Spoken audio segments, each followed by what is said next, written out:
So in this short tutorial, we're going to look at Photoshop Express and some of the ways that you can use it with your photos that you took within Lightroom. I've got some of my photography apps here. As you can see, I've got a handful of them that we're going to go through during this course, some more than others. But I've got Photoshop Express right there in the center at the top, and I'm just going to open that up. And when this opens up for the first time in your phone, it's going to probably pop up, some kind of quick guide tutorials to get you familiar with it. You may want to follow along with that. And what it's going to do by default, it's going to open up your camera roll. And so the camera roll on your phone is going to come up, and these are just photos I have just saved to my phone. My sister, my family, when we were kids, and all kinds of stuff. So we'll start down here at the bottom left-hand side. You can take photos within Photoshop if you just press that little camera button. It's just like any other photo app, but you can also take it and add effects at the same time.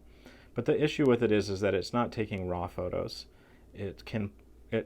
Photoshop Express can now process raw photos, but it can't take them. So that's why we're using Lightroom. We're getting our raw images taken in there. We're getting them fine-tuned and adjusted, and then we can take them over to Photoshop and even do more processing if we want. So if we look at the gear icon at the top left-hand side of our screen, that goes to our settings, and this tells us a little bit about our account. But if you scroll down to a couple of, I think the second option there, preferences, we're going to click on preferences, and we can just go through here and kind of just create some customization to our settings if we want to. We could connect to a Facebook and Dropbox and Google Photos and access photos from there and upload photos to those platforms. We can click Save as Copy is enabled so that we're not overwriting our images. And so when we do processing in Photoshop, it's not damaging the original image resize. We can add a watermark if we want. We can adjust our JPEG quality, and my recommendation is always do maximum, 100% maximum. We'll get the best out of our photos. We can click the option to make it square, and auto caption and email basically helps us kind of check this out or whatever it is. And so we can go in through here and customize this however we want. For the most part, I've left mine pretty standard default. All right, so now we're back over here. Now, so what's the photos that are pulled up are my recent photos.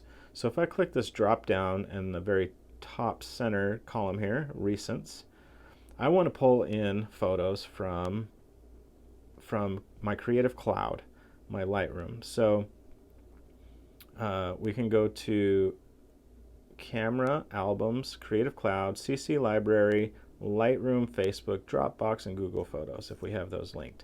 We're going to choose Creative Cloud because our photos are saved on the Creative Cloud. So we're going to open that up, and as you can see right underneath the Creative Cloud logo there, it says Photos, and if we click on that, we're also able to pull up Files, Libraries, and then our Lightroom photos. So we're going to click on Photos. We want to pull up our photos. And as you can see here, I have the same photos that I had in Lightroom. I have my friend Ace here. I'm going to pull in the second one of him, the second one down of him. That's the one that we did the processing on the desktop. So I'm going to open that photo up, and I'm going to click Open. And now the Creative Cloud photos should pop up here rather than my camera roll.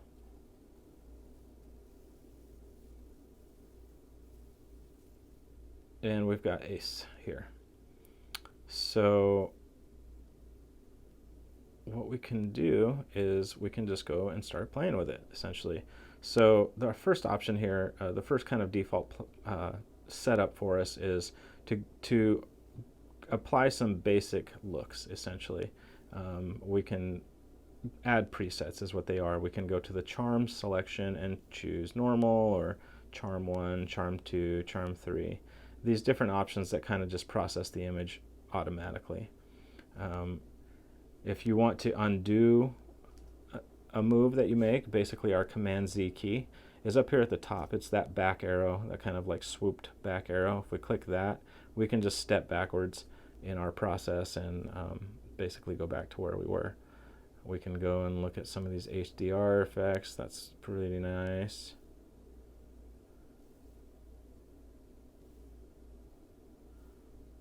we can just click back and we'll take all that off. All right, so we can go with some presets. If we click on the bottom left-hand icon, the one all the way to the very left there, this is if we wanted to create like some kind of theme, if we wanted to add some art to it. Maybe we want to make a poster or something like that, or promote an event online, whatever it is. So you can go through those, and you can also click on the text, and if you click it twice, you can pull up the text editor and change the font and change the text and make it your style. So I'll click back, and so that's a pretty cool feature that we have here. We can see some different styles of that. Poster, let's see here. So there we go. You get the idea. Now we went to the second option already, which is our presets, our basic look presets. We're going to go pop color. All right, so we're going to click back. And then we've got our middle icon here, and this is like if we wanted to do some overlays. So we can add maybe some light leaks or some bokeh, and we can kind of just change the way that looks by using the slider and changing the intensity of it. And that goes for pretty much any of the preset effects. So even in our first tab here, if we went to, say like, I kind of liked the HDR one that we had selected, you can increase or decrease the amount of that look. So we're going to go back. We're going to take off the bokeh, but I'm going to keep this effect here. In fact, I kind of like that. So, whoops. And we're going to go back to our overlays, and maybe I can choose a light leak that looks cool. Some bokeh stuff. I don't really like that. So we can add maybe a grunge effect to it.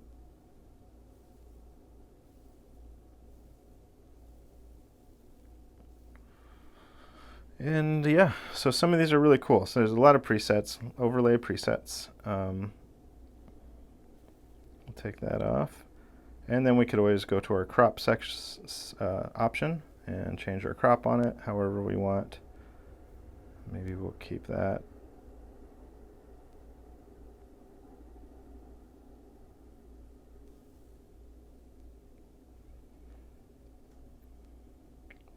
And then we've got our healing brush here. So we can change the size of our brush, whoops, and essentially kind of zoom in here. And maybe we wanted to remove just a small freckle. Let's pretend there was one there. And we can just press on that, and then basically it takes it off for us. So we'll remove that. So that does some basic healing for us. We can replace eyes, which is a little bit scary. Oh, so raw format is currently not supported for replace eyes feature. So if you want to try this, you might try it on a JPEG photo. You can come in here and add text. You can add little stickers.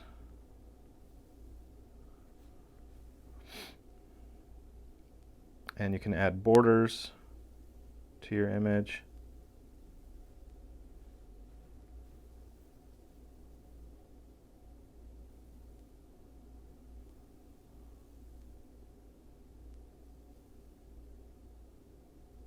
Oh, that's sweet. You can actually do this if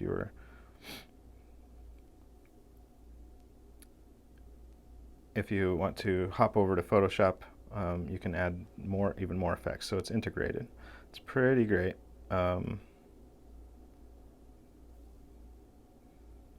Basically send it right to Adobe Photoshop. So we'll try this, and once we work with an image, we'll send it over to Photoshop Desktop, where we will be learning some more basic tools. But for the most part, you kind of get the idea. You can do quite a bit of processing in Photoshop Express. And you can also, send this over to, to other Photoshop apps and further process it. Healing in Photoshop Fix, liquefy in Photoshop Fix, and cut out in Photoshop Mix. I read those up backwards, but you get the idea. And you can add animation in Sparks in Adobe Spark Post. So you can also add collages. So if you want to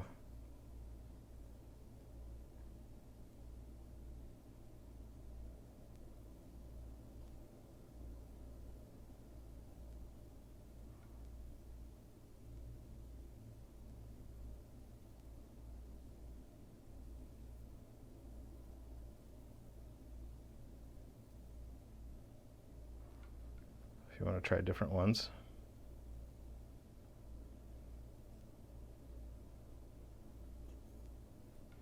Pretty cool. Well, we won't save those edits.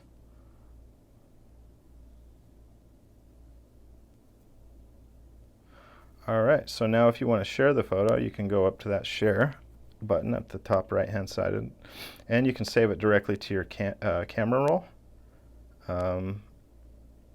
or you could send it back to Lightroom as a raw image, or to Photoshop, or to your Creative Cloud. So let's try Lightroom. Let's see if we can go back.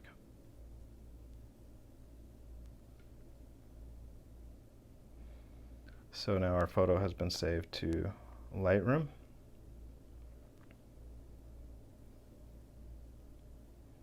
And it's on our phone.